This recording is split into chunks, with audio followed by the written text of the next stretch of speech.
Good morning, world. This is Steve Rao, the host of Pod TV and Roku TV's World Edition.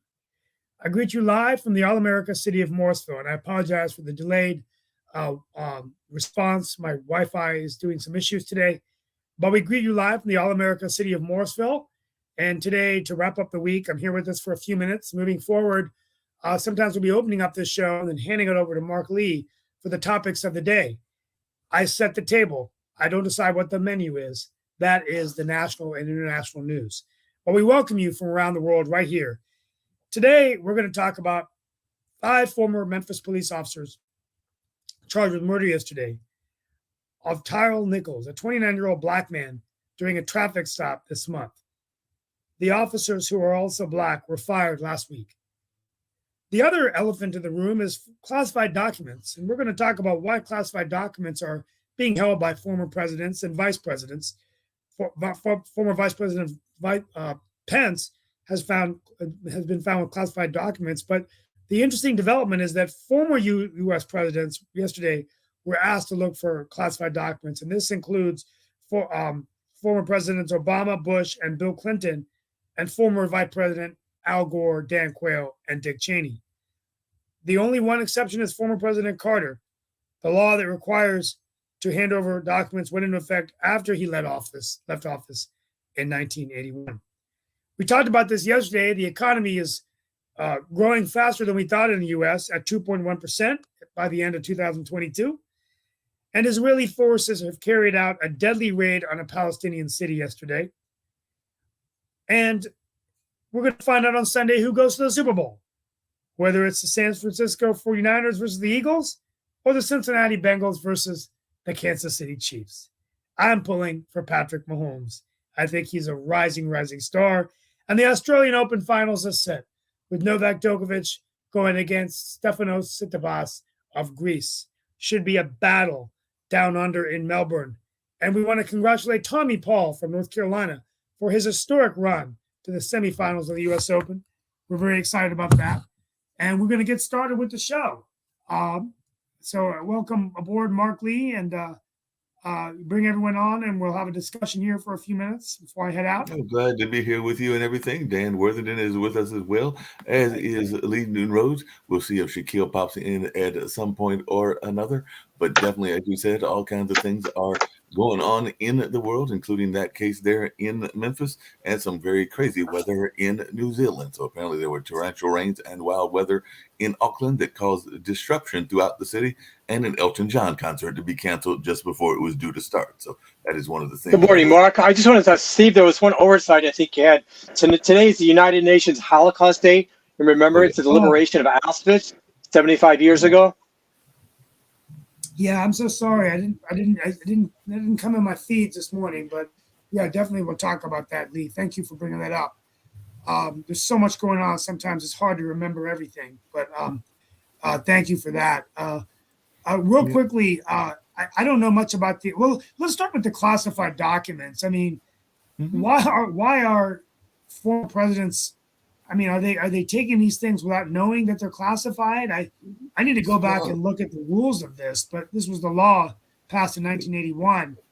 It was the law, but Lee and Dan and everybody else, how often have, and I'm not saying it is a good thing, but it seems to be a nature of a society, and I'll just leave it at that. But how often have you seen people in the corporations take things from the office, not necessarily things that they knew were classified or knew were sensitive or whatever, but maybe they were just working from home or they were doing whatever. Well, that's such a different deal. That is so different than what we're talking about. But I'm saying it's classified, has specific government regulations and controls over it. I once had a top secret FBI clearance. And so we had to carefully control every document that we had, and including where we viewed it, how we viewed it, and put it back in the safe, lock it, controls. The locks were encrypted. The access to the room was encrypted. All of that was encrypted. There were very, very careful safeguards. So, Dan, I understand that, but I'm just saying, but in the modern day, in the modern era, Because I remember watching. I've never Corporations had that kind of don't clearance. classify documents, except I never had that kind of for clearance, but I'm just classified wondering, Lee, you were in politics. Steve, you are in politics. How Hey, often Mark? do you actually Yeah. see this happening at this modern day time? I agree that it probably should Well, happen. Mark, in fairness, the people that are being accused are people who are doing it. We're not talking low level or mid management. We're talking about the elite, the leaders of our country. So either this is normal standard practice and they're just making a big deal over nothing, or everybody in our government at this level is corrupt. Well, I mean, Because it's both sides of the aisle. There's This a is good not a. possibility. All right, so they There's a don't good possibility that everybody on this level could be corrupt, but that's what I'm asking is, On both sides of the aisle. if you watch the old spy movies, and that's the only true connection that I have to some of this government, you would see what Dan just described. That it was very tightly secured and things of that nature. I don't know that it says tightly secured. I'm thinking that half the time these people can literally just walk out with their briefcase. No, with Mark, I'm not disagreeing with the tightly secured, but if we have people on both sides, whether it's Trump, Pence, Biden, or whomever, Clinton, I don't know, if it's everybody, so the whole thing is a joke. And it's just for you and I, we would be put in jail for this. But for them, they do it all the time, evidently. They're mostly, I think, most of them are these White These are House not one-offs. These are not accidents. that are, these White House security briefings that are given by the Secret Service or the CIA and FBI director and all that. The president gets one every day, and then they're supposed to handle it like a classified document. So a lot of them are that way, because normally Dan? the president wouldn't have access to the specific classified files unless he Dan? needs to know. Yeah, Dan, I just find it interesting that none of these things are coming open to the public until after the accusations against Trump. Yeah, no, exactly. They're done. It's done for political reasons. It's like this. If you can nail all the people you don't want to run with this kind of thing, then that eliminates them from being able to run. And some say that the Biden thing was an inside job. That they they don't want him to run. The old guy shouldn't run. He's not really competent, and so many different levels. Kamala, your good friend that you're going to be saying, Steve, really isn't competent to be president either. And so, what do we do in this world of leaderless vacuum or vacuous vacuum? Well, Dan, in fairness to Kamala, who is no friend of mine, she's not been accused of having classified documents. Is that true? We haven't raided her house either. See, I understand. She's the only one with clean hands so far. She didn't have access until she was vice president. But Maybe they don't trust her with documents. Hey, Dan and Lee, and Shaquille's gonna love me for bringing this up, but it was reported on she's still the one vice of the president. network things and everything. But sometimes we talk about leadership and leadership from different groups. And there was an article recently today that talked about whether the women that are in charge are going to be doing a better job than the men have been doing, because apparently for the first time in history, the 4 leaders of the 2 congressional spending committees are women. So they're asking whether this is going to help. Hey, Mark, in fairness, nothing to do with women. All in But that space. Mark, Anything to do with gender. the men have made the bar very low. The better made the bar very low. Yeah. And Yeah. unless Lamba, go underneath the bar, then it might make it. Well, it's quite, I mean, and it seems like it's a bipartisan group, because they said that Representative Kay Granger, a Republican from Texas, and some of these women were talking about some of their own history and everything, but she remembers that a man would avoid asking her questions, addressing other men in the room instead. Representative Rosa DeLauria, a Democrat from Connecticut, says a male colleague once challenged her at a hearing to describe a military tank engine produced in her district without looking at her notes. She shot back, "Damn straight I can." And Senator Susan Collins, a Republican of Maine, says that one of the first times she chaired a committee hearing, she looked around the room and realized she was the only female senator there. And Senator Patty Murray, Democrat of Washington, recalls being seated on the far edge of the committee dais with more senior men making the decisions in the middle. And she said, "I remember finally just standing up at the end of the table going, 'Excuse me,' because you couldn't get their attention." Murray says, "Everything was decided in the middle of this table. I think it's pretty amazing that we're at the middle of the table now. So this year, for the first time in history, the 4 leaders of the 2 Congressional Spending Committee are women. Granger is chairwoman of the House Appropriations Committee, while Delario is the top Democrat. Murray is Senate Appropriations chairwoman, and Collins is the top Republican. Well, give me a rhinestone cowboy. And they were joined in this whole meeting by Shalando Young, the first Black woman to lead the Office of Management and Budget, and a former House aide. So the women talked like old friends, kind of like we do here. But see the way that you framed the question, Mark, where you basically, First off, I didn't frame the question. Shaquille. I was repeating an article. So let's not say that I framed the question. The question was framed by those that wrote the article. Really? Because it seemed to me that you asked us a question before you read the article. But if you did, I won't respond to you. That's fine. No problem. No, go ahead. No problems. You thunder on about how great women are and how bad men are. No, I want to hear what you got to say about it. But the question was, can they keep the U.S. from fiscal brink? And that was the title of the article. So that wasn't what you started off. You started off making a comment about whether women are going to do a better job. That's what you started off. You said Shaquille will get a kick out of this. As soon as I start responding, you then, just like you did yesterday, then claim that you didn't say it. So I'm not going to argue with you. No problem. Shaquille, but in this particular case, I was repeating the article and the nature of the article as the question was raised. So you can go ahead and argue with me if you want to, but I was not going to say that I'm the one that raised the question. The question was raised by the article that I was finding and everything. So I have some issues around it as well. So go ahead and counterpoint to what they are saying. But I just brought up the article. I've already said what I'm going to say, so it's fine. You're a good man, Shaquille. Good man. Hey, so let's talk about anyway, we'll come back to classified documents. Tyre Nichols, do you know anything about this, Mark? The arrest and that kind of thing? Who? The Memphis case, I did know that it was there. I understood that it was involving, I don't know that much details about it. I'm learning about it as well. I think I was told that it was somebody involved in a skateboard incident as well, but I would love to learn. It was some type of traffic stuff. I didn't, It was 5 police officers. I just don't understand what they were thinking. Because first of all, it's 5-1. They must have beat the guy to death. And they know they're being filmed with their body cams. Do you think it's racist? Is there no, they're all police officers, all 5. Not you, Lee. Mark, do you think there's a racism element here, or are they off the hook? The police are off the hook. The police department's off the hook because the officers were black. I haven't seen enough of the case to know about that yet, so I'm not going to. I'm not going to say that. Well, I can tell you, everybody. I have friends in Memphis, so I will learn about the case specifically. Everybody involved was black. So does that mean the police department's off the hook? Well, no, not necessarily, Shaquille. Because if the police commissioner and the directors are white, then it might be systematic racism. Yeah. Is there a white police commissioner anywhere in America?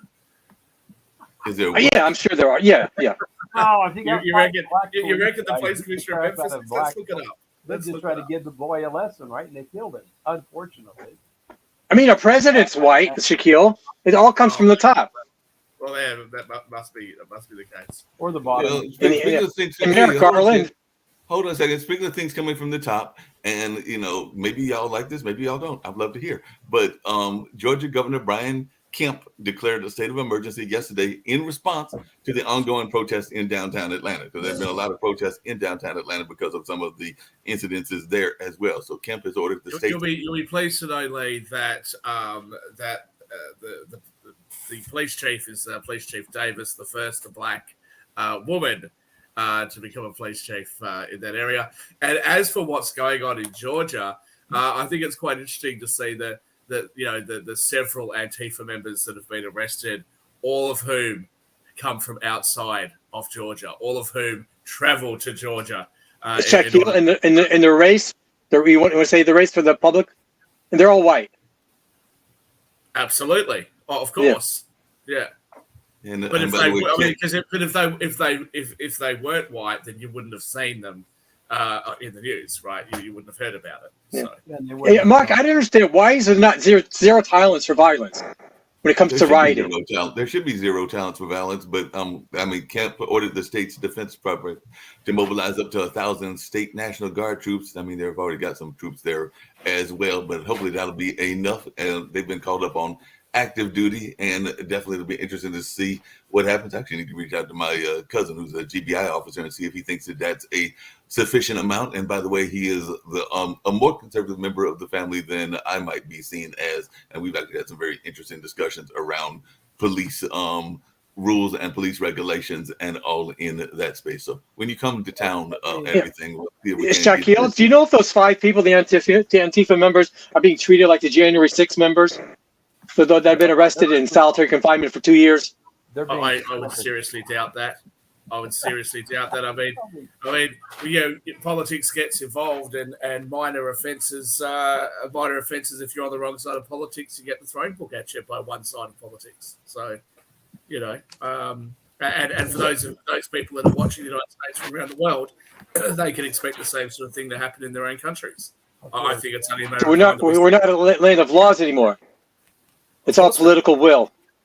Of course you're not. I mean, look, Steve's good friends there, the Pelosi's, will be pleased to know that they've proposed a new act, the public officials. What is it? The public officials. Something. I'm not sure, but I'm still waiting for that body cam to come out. Rumors are it's coming out soon. Well, it's called the Pelosi Act. I want to. Well, the guy shouldn't invite the other guy over for sex. I mean, that's just rude, and then have all that happen, right? It's a lover's bat. It's no way to treat a guest. No. Here we go. The Preventing Elected Leaders from Owning Securities and Investments, otherwise known as the Pelosi Act, has been proposed. But again, clearly, lower, people who aren't elite, who sit in Congress or sit in the Senate, will get done for insider trading if they conduct sort of behavior. But certain people get to do it with complete impunity. Is there any meat to that? To answer your is question, it just for show? Is there any meat to it? Can theoretically a president have his son take the money or buy the securities? Well, how are you going to stop them? Theoretically.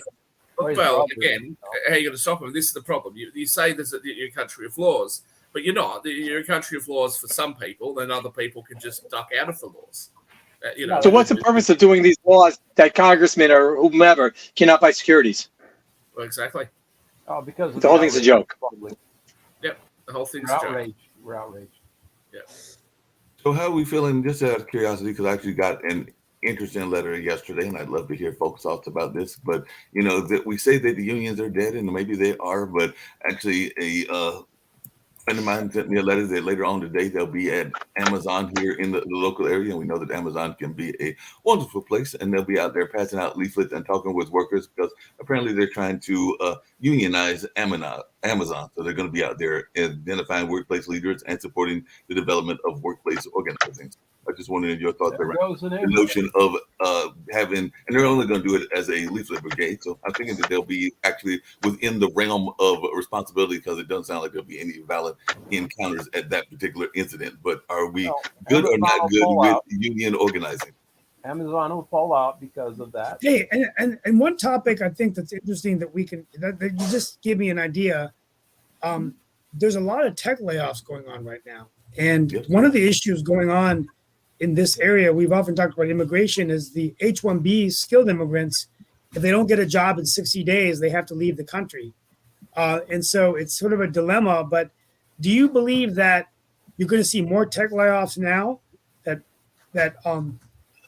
because of the way the economy is? And if that's the case, what's going to happen? Does that mean more people are going to make money because there's less tech workers? It's just interesting to see this industry and what's evolving. My economic idea, I've got a great idea for the Republicans actually, or even the Democrats, is as they deploy broadband in rural areas of the US, we ought to have tech companies actually create companies there in these rural areas to hire more people. Because in North Carolina, what happens is these tech companies, But Steve, isn't part of the problem with tech, and I've said this before, other people have said it as well, I think even Shaquille has brought it up, is that quite a few of the tech jobs are done by bots and robots and various other forms of technology and everything. So if that is the case, aren't we actually Yeah. working ourselves out of work? And to Lee's point, aren't we even making a nation of more lazy people and everything? Because Infrastructure, though, has to be done by people. Running cable, doing all the things that creates interconnectivity, that kind of thing can't be done by machines. Once everything's connected and that kind of thing, you can have machines troubleshoot. But if something's wrong, you got to have a tech that goes out and fixes it, right? That's just you gotta have a check, work.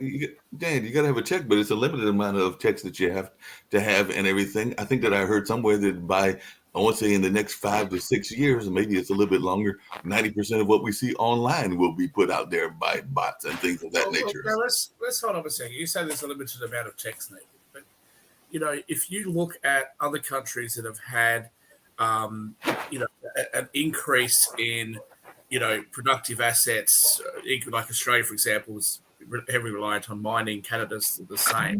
If you look at that and then you compare it to what to what you're seeing in the United States, Right. You've got an overeducated population where kids are going to universities and they're often studying things that don't necessarily lead to high-paying jobs.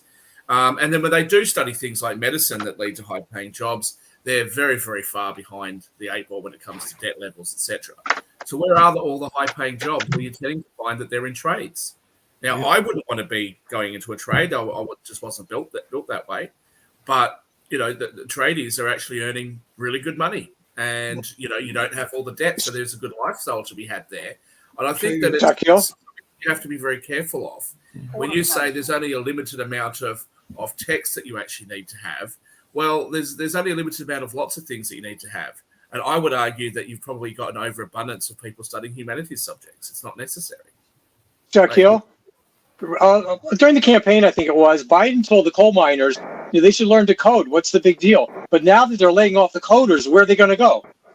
Well, exactly, but this is the thing about trying to make sure that you have a robust economy and you have things that are not just tech. I think that tech's important. I think that our young people should certainly learn, how to code or how to network or something to do with that space, because that's going to be a future in a way that my generation hasn't really grasped. But I certainly think that we need to look at other types of jobs so that there is some robustness.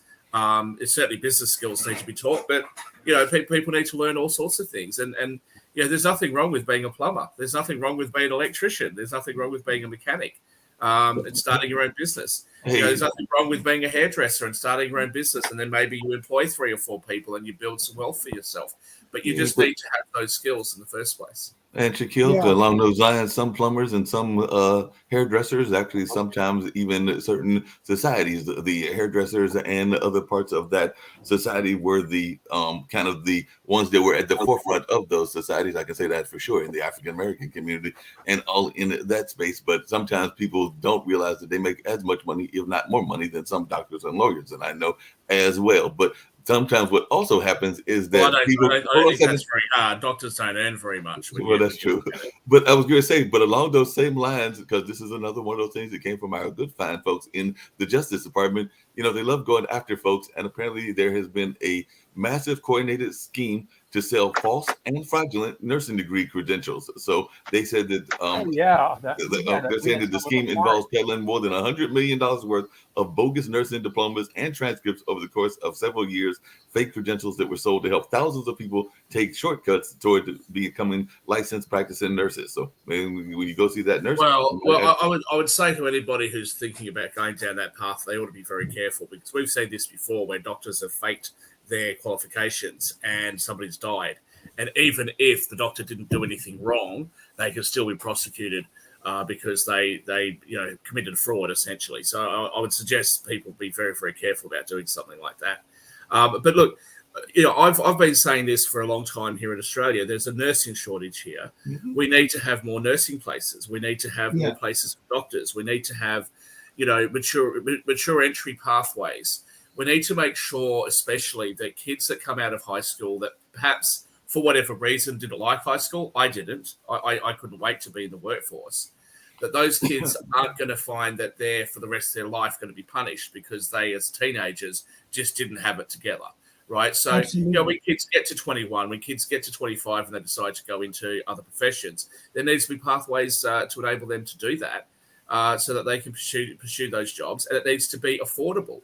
Now, that doesn't mean that the government should subsidize it necessarily. That's not what I'm suggesting. But it needs to be affordable in that they can get loans, they can pay them off. They aren't going to be, a loan that's just going to hang like an anchor around that person's neck for the rest of their life. But it's something that they can actually, pay off and move on with their lives and move on with their careers. So, all of those things are things that are very important. As I said, it's not just about it's not just about university qualifications. STEM subjects are great, but not all STEM subjects are going to lead to a high-paying job. My uncle's a mathematician, a very highly respected mathematician in Australia, but I wouldn't put him in the top 1% of income earners. He's a university lecturer and has been for most of his career. So, it depends on what you're looking for in life. Work-life balance. Do you want money? Do you want to have a family? Absolutely. Just a segue, and I've got one final question before I leave. But regarding nurses, one controversy, well, not really controversy, but there have been moves in our General Assembly to actually get nurse practitioners to take more responsibility, and that's for including some of the doctors. So I have a neighbor I know that they ended up, the nurse practitioner that came in to run the test on their seniors charged $500 for about an hour worth of the time. But doctors that are receiving Medicaid patients are capped at charging $45 an hour. So many of the physicians are upset. But at the same time, there's, as Shaquille Latimer said, there's a shortage of nurses. And so I think it is a good career to go into because there's such a demand.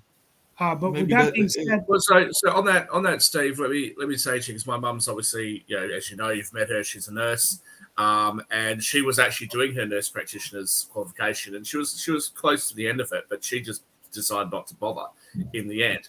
And one of the things is that to become a nurse practitioner, you have to actually do as much study essentially as what's required to become a doctor. Yeah. But you're not necessarily going to, despite what you've just said about that charging $500 an hour. Generally speaking, nurse practitioners don't earn quite as much as doctors do, but they have similar responsibilities.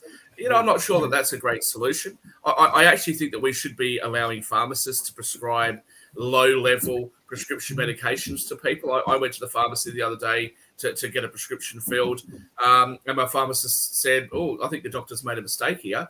And sent me back to the doctor, and the doctor went, "Oh, shit, yep, I made a mistake." So, there's a whole heap of people in the medical field that we can rely on. Sasha. Oh, yes, sir. Sasha, could you give us a quick update on Ukraine? And then I've got to head out. Thank you. About Ukraine. Okay. Shaquille, great point, by the way. Appreciate that. We can Sasha? do that too. In Ukraine, you see, there are so many levels of understanding of what's really going on with Ukraine. It's what's happening on the front line. It's what's happening in politics, what's happening with supply of the weapons to Ukraine, why the weapons should be supplied to Ukraine, why we need to Russia going down on the Ukrainian theater, and make really the world much happier place without the threat of nuclear destruction and so on. So there are so many things going on. So you want me to tell you what's the latest on the front line? That's one story. What's on the front line? It's basically some kind of a stalemate right now, and both sides are preparing the offensive happening around March, maybe even April, depends on the weather. And it's very, very interesting how both sides can go on offensive at the same time. That will be a highly unique situation. And if you study the business of war, it never happened before. It's normally one side attacks. Sasha? Yes? Sasha, are the tanks going to make a difference? Depends what you want to do. If you want to just stay and just be on the defensive, you may probably well do just as well without tanks. Most likely, I'm not a military expert, although I spent some time in military when I was back in Soviet Union. But still, it's debatable. Now, if Ukraine wants to go on the offensive, then the tanks makes all the difference. But I Yes, think, so Sasha, folks, there's been comments, hasn't there, in the last couple of days from European Union officials and NATO, representing NATO, saying that it's not going to be enough for them to just simply defeat Russia and push Russia back, but they actually would like to take Crimea back.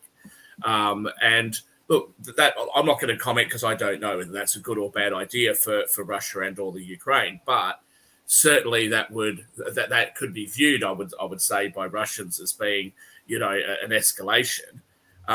Is that something that you think they should be doing? Is delivering these tanks and dialing up the rhetoric like this likely to get Russia to back off, or is it likely to incense it a bit? I think the concept of escalation is becoming almost a cliche. How the war, especially let's see from Russia's side, how it could be escalated more than it's being done in the last weeks. Considering what Russia's done in the last few weeks with the bombardment of peaceful cities, infrastructure, killing civilians, so how else and how much more Russia can escalate? I don't think that there is any more escalation on the Russian part available, possible, desirable, and will ever happen. Now, Ukraine has a very simple goal, is to free its territory from the enemy. Let's see if the United States, let's see if Canada would try to take over Vermont, New Hampshire, and Maine. Okay, and Canada would send all its tanks and artillery. And now, they bought recently about 90 F-35. Why did they buy it? I think they want to really get Vermont, New Hampshire, and Maine. So, United States, and let's see if they were successful because Sasha, were busy with Ukraine. So they got this three. Sasha, you know that if Canada went down there, that you would be successful because you bought old Australian fighter jets just 5 years ago, and because you're a Commonwealth country, we'd come and join you, so you'd be fine. We could take America. It's not a problem. You make me laugh, Shaquille. But let's see if that would happen. And finally, highly speculative and fantastic, I would say, scenario. I think America, the first thing what they would do, they would say, get off our territory.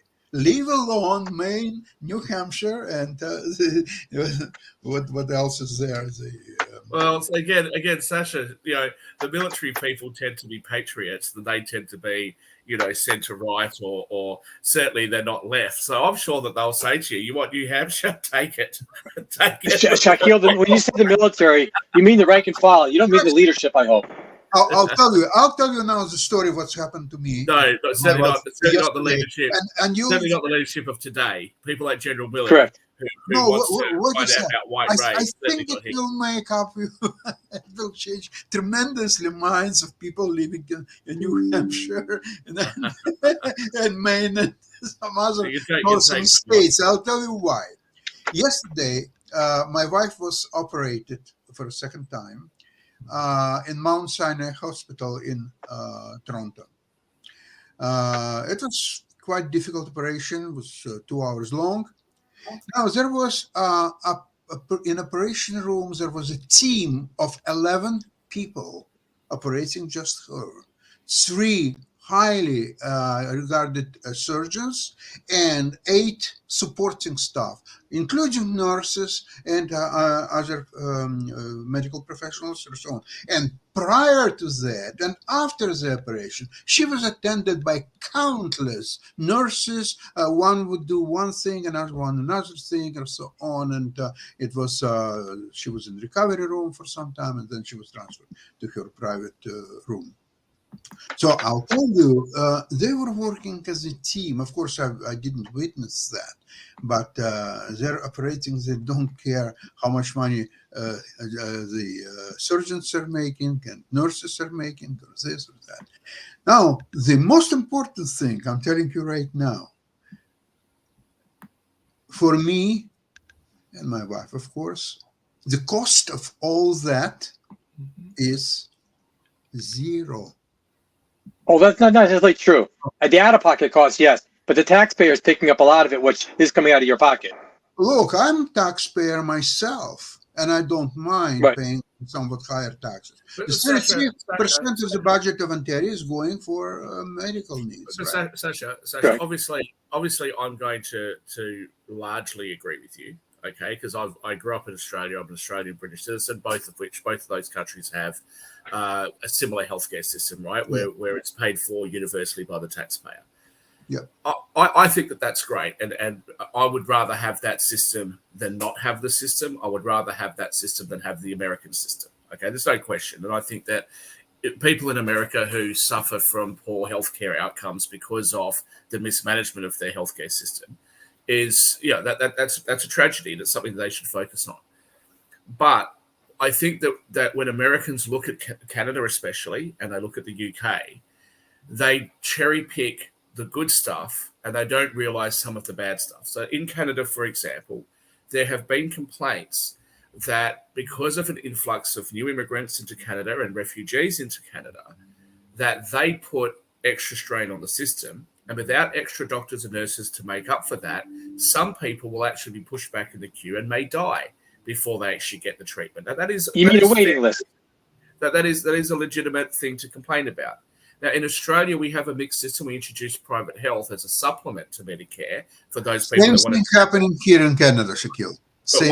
one of the problems that we have is that if you've got private health, you get to basically be treated as a private patient, and you get to get whatever you need pretty much straight away, which has taken some doctors away from the publicly funded system where wait lists can be significantly longer.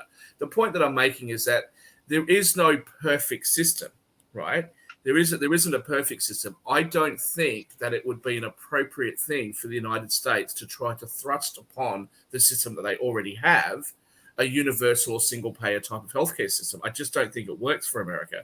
What America, I think, would be far better off doing is emulating what Switzerland has, where you have got private health. If you can't afford it, the government gives it to you. So everybody has to have it. But there is also strict controls on it. So you don't have what you have in America at the moment, where you get sick and your insurance company starts to jump up your premiums, or, you're out of network, or you're this or that. And I just found this out myself today because obviously I'm coming to the United States. I'm not going to be able to be covered as a normal person on a 30-day trip because I'm going to be traveling to other parts of the world. And so I looked at some of the international expat health cover. And, one of the world's largest insurers was saying, okay, we're going to cover you everywhere. But just so you know, if you're in the United States, you've got your in-network providers and your out-network providers. And I'm sitting there going, look, I just want cover. I don't want to have to deal with all that because it's not something I have to think about anywhere else in the world. So I can understand the frustration for Americans that can't afford it, or for Americans that have been able to afford it that then find themselves, not in the system anymore. And frankly, if you are old enough in America to get Medicare, I think you would prefer to have private health if you could have it rather than having to rely on Medicare the way that it's lived in the United States to our country. Shaquille, I want to mention something. Last time when my wife and I traveled to South America on a cruise and stayed sometime in Argentina and so on, when I arranged for medical insurance, the first question was, what is your itinerary? I say, I'm still working on it. There are ways to travel through United States or ways to travel directly to Brazil and then to Argentina. They say, okay, your insurance will be 2.5 times more expensive if you travel through United States. Mm-hmm. I mean, just to change flight, I'm not going to leave the airport. It doesn't matter. If you land in the United States on your way to even just to change plane, your insurance, so I think you paid around like $300, and with the United States landing, it would be more than 700. Wow. But that's right. But the United States healthcare costs are significantly higher. But part of the reason for that, as I was saying before, is if you're in Australia and you have a heart attack or something, your private health pays for it. Your private health insurance can't kick up about it because the government just goes, no, it's on the list of approved things, bang, it's being paid for. They can't withhold the money or play silly buggers with you like they do in America. But also, individual doctors don't have this liability issue like they do in America. There is obviously some liability, but not like they have in the United States. There's a whole heap of different things that are at play. But the primary thing to remember about the United States is compared to most OECD countries, the cost of healthcare is double the amount of the GDP of any other country, and they happen to have about half the amount of medical practitioners as other OECD nations. And that's been by design. That's been because of lobbying by the AMA.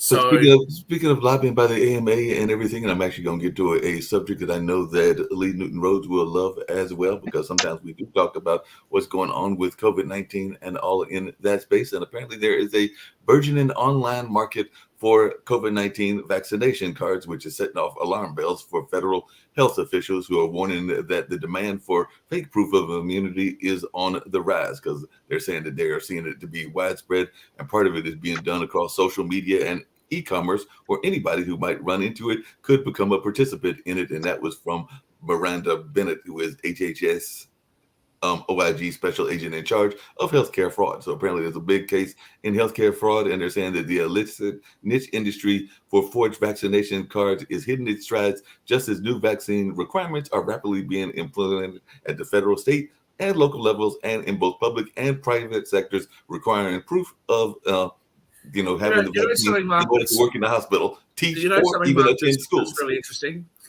Sweden, the left-wing paradise that you guys normally love so much, they decided not to go with all of this. They decided not to have these harsh lockdowns, not to have a vaccine mandate, etc. And they got criticised for it. And when there was a slight uptick, everyone went, look at what Sweden's done. They're all crazy, etc. Same with Florida, Shaquille. Same thing. And now you have a look at Sweden, and you actually have a look at their excess mortality rates. And guess what? Sweden's actually performed not just well, but has actually performed either along the same lines as other countries or better than some of their neighboring countries. People criticize the United States on this show and on other shows. The people criticize the United States very, very harshly for its relatively high death rate per capita. Mm-hmm. Australia had these incredibly harsh lockdowns. I was bewildered that Australians put up with it personally. We had military helicopters that with big, boom speakers, as somebody walked out the front of the house saying, "You are not authorized to leave your house, return immediately." I mean, this is not Australia. We try to make out that we're a free country. This was absurd. And guess what? After putting Australians through this kind of nonsense, after these lockdowns ended, our death rate increased. We went from being one of the world's leaders to the death rate increasing per capita. And I believe, but somebody can fact check this, I believe that our per capita rate actually rose higher than what it was in the United States. So, these things don't work. And I think it's just high time that government officials realize that they can give people advice, but let people make their own choices. Okay, no, that makes sense. People are going to decide to do things that might imperil their lives. That's up to them at the end of the day. You cannot protect everybody, and I don't need you to protect me. Just leave me alone. Let me make my own decisions. No, I hear what you're saying. But prior to COVID, prior to COVID, we have the HIPAA logs, and there was privacy in your medical care. All of a sudden, that's in the toilet. Well, not only that, but I'm also wondering. I mean, at least the restaurants I've been to, I have not been told to brandish a vaccine card. I don't know how I would feel about that if I was told to brandish. Well, that's not true. When you were traveling the last few years, New York City, going to restaurants all over the place, trying to go to work, students going to college. Well, I mean, at least here in Durham, I don't remember ever having to brandish a card. Not even when we had the meetings among the folks here at Pod TV and everything. But that might just be that's what's going on here. And I know that friends of mine have gone to the gym haven't necessarily had to brandish a card and everything. But I mean, if that's going to be a lot of cities, that was different. Huh? Yeah. A lot of cities, that was different. All of a sudden, now the governments, they have to know what all your medical care. Just 3 years ago, it was none of their business. I think it's just employers were not allowed to ask, in terms of your medical condition or disabilities. Now everything's fair game. Yeah, good question. Seems like someone's got some dog in a fight over here. Well, I mean, there might be some of those drug companies that have a dog in the fight here, and I don't know. You don't say. Exactly like. How would they possibly benefit? They're the ones that are probably benefiting the most in this whole thing, is the folks that are in those drug companies and all in that space. But definitely it'd be interesting to see what goes on in that kind of way. But I do know that that is one of the things that I have been observing and watching about and all of that. I was going to get to one other issue because it was one of the articles that I saw, and I know that folks will be interested in this as well. Because speaking of we've lost sound. We've lost sound. Can you read lips? Mark, we've lost sound for you. We lost what you were trying to say. Can you hear me now? Can you repeat that, please? Yes, we can.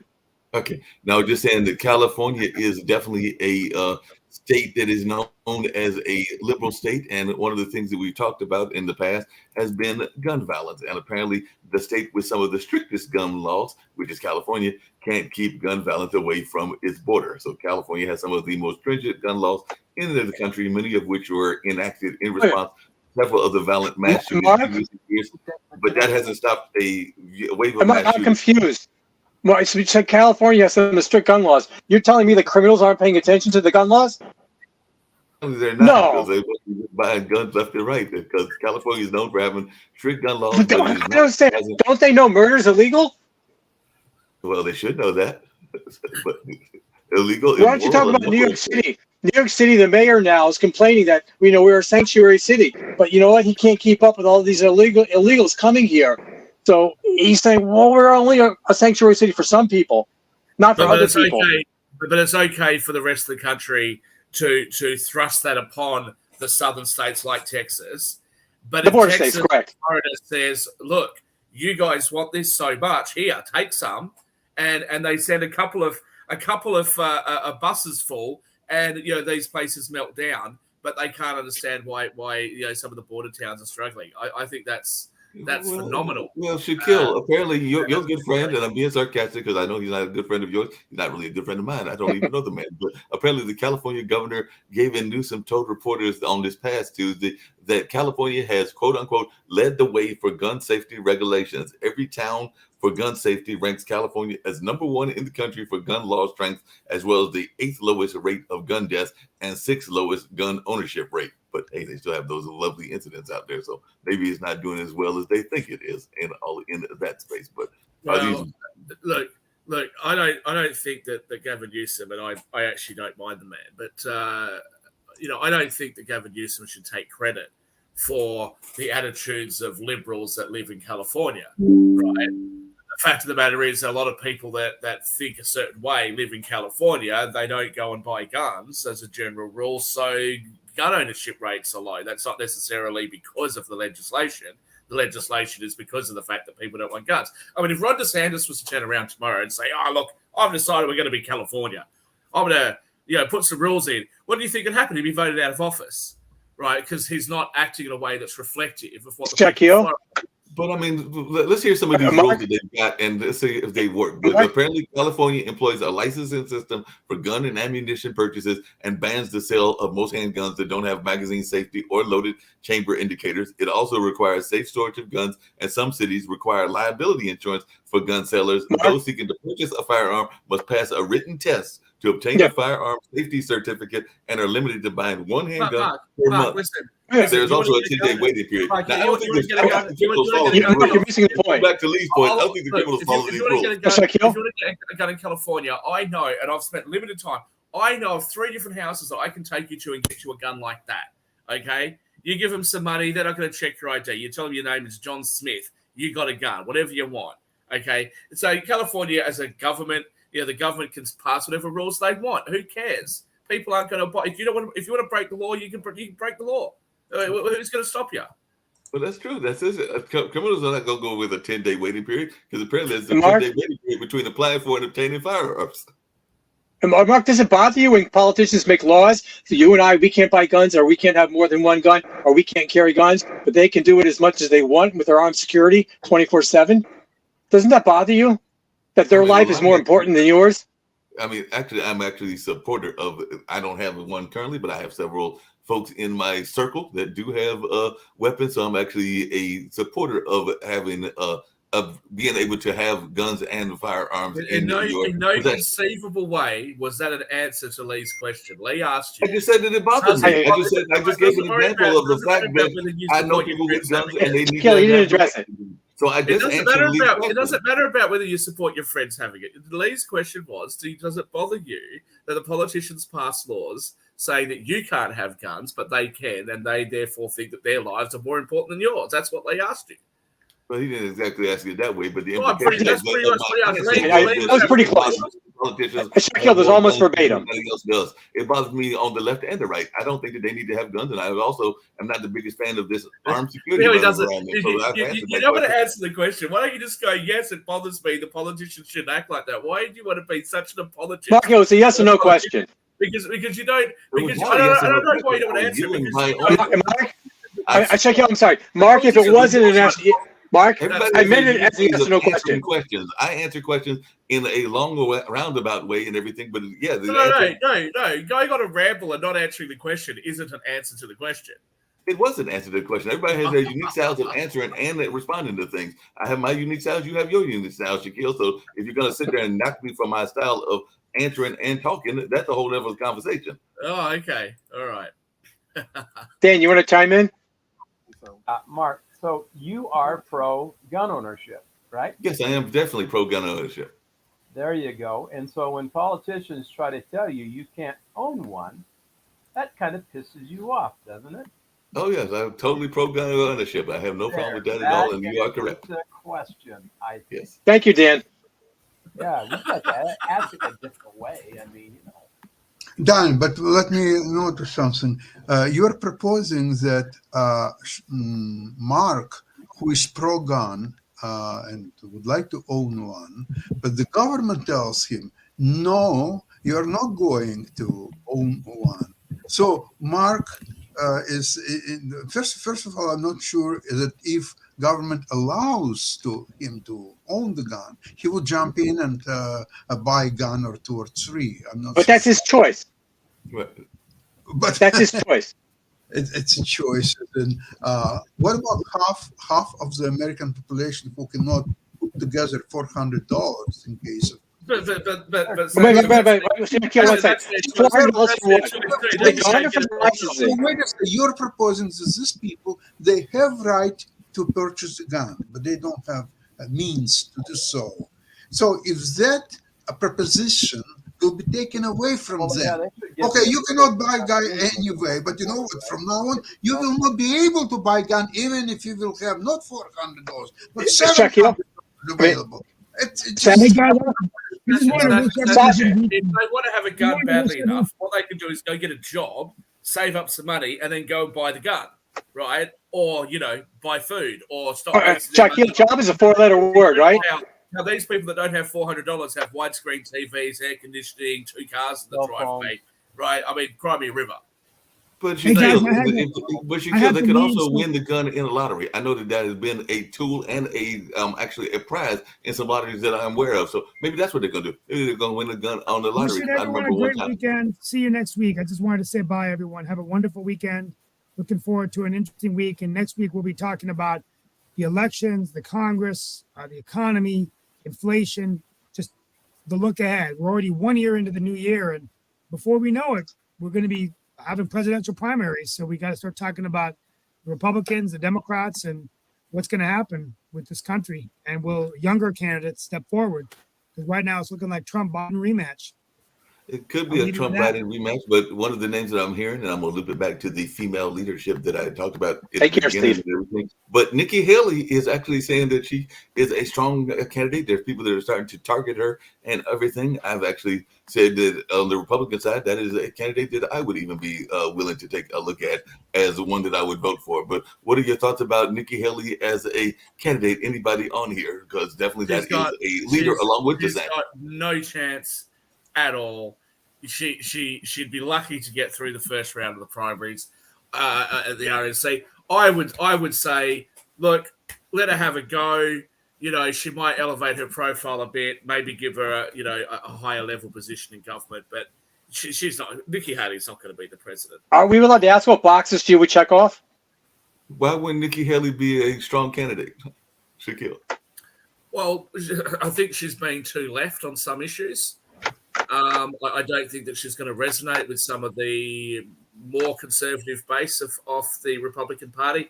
And I think that one of the things that Trump has brought out is the fact that there's a lot of people who feel unhappy about the way that the world is going, and that's becoming even more pronounced now with people like Dylan Mulroney and all these sorts of people in the trans community that are going into bathrooms and all this sort of stuff. People are getting really fed up about it, and they actually like to have somebody who is going to stand up and not be politically correct and say this is terrible or whatever. And there is another group of people that actually are really attracted to the idea of people that are going to stand up to the conservatives and say, you're horrible, you're boring, you're this and you're that. So there is a fracturing, and I don't think that somebody who is relatively moderate, like Nikki Haley, is going to be able to win the support of the Republicans and the RNC more generally going into 2024. Just like you wouldn't be able to say, I don't think, a moderate Democrat, if Biden decided not to run, you wouldn't be able to get a moderate Democrat in as the next president or next presidential candidate for the Democrats. You'd have to get somebody who's really on the left or really on the progressive side. So that's where I think you're going to go. Unfortunately, I think the two parties are going to go even further apart. They're not going to come closer together. And so I don't think Nikki Haley is going to be the right person for it. And that's also part of the reason why I've said I'm not sure that Ron DeSantis would actually win. It's going to be very damaging and very bruising for both him and Donald Trump if they both run against each other. That's going to be damaging for both of them. But right now, Ron DeSantis runs Florida really well. Is Ron DeSantis' idea is going to work really well in New England or Vermont or California? Probably not. So, how is Ron DeSantis going to be received in a place that's become a little bit more purple like Georgia? How is he going to fare in again, a place that's become sort of light pink, maybe more purple like North Carolina? Mm-hmm. So, you have to find someone who's really going to split the electorate and who's going to get the hard Republican votes, the conservatives out to vote. And on the left, you need to have the reverse of that, somebody who's actually going to get the progressives and get the more, apathetic Democrats to come out and vote. So I don't think we're getting ready to wind down and everything. I know we've got to get ready to do. Dan and Lee, what are your comments on that? Real quick. Yeah, I'm just curious what boxes she checks off. Because like Kamala before she used to check off she's an Indian. Now that she's in office, she's black. Well, she's a female and she's a person of color. There's a couple of boxes. Yeah, there's a couple of boxes right there. And speaking of boxes, we're going to get out of here. I know that Sasha's got his show around Ukraine and Russia coming up very shortly. Maybe tomorrow we can talk about some of the other organizations that have been jumping into the political fray. Because I did see recently that Pope Francis had made some statements around the nature of homosexuality and whether that should be decriminalized around the world and all in that space. So he's definitely come out very actively in that space. Why doesn't he just stick to being the Pope, right? Run the Catholic Church, because the Catholic Church's numbers are dwindling. The Catholic Church is not exactly in a great space right now. Perhaps focus on that. Let the politicians argue about other things, and let society argue about other things. Shaquille, if he's going to speak up, though, doesn't he have a guidebook he should be listening to? Something called the Bible? Yeah, well, I don't know what version of it he's been reading, but I think he's been listening to the gospel from written by some bastard, because it's certainly nothing that I've read. Well, like I said, on that note, we'll get on out of here. Hope everybody has a great weekend. And I know that Sasha and myself and I think Jonathan will be over there on the Ukraine show and all in that space. So we're going to get on out of here, and we'll have other shows later on. And we're getting ready to get on out of here. Y'all have a good day and a great weekend. Bye-bye. See you guys Monday.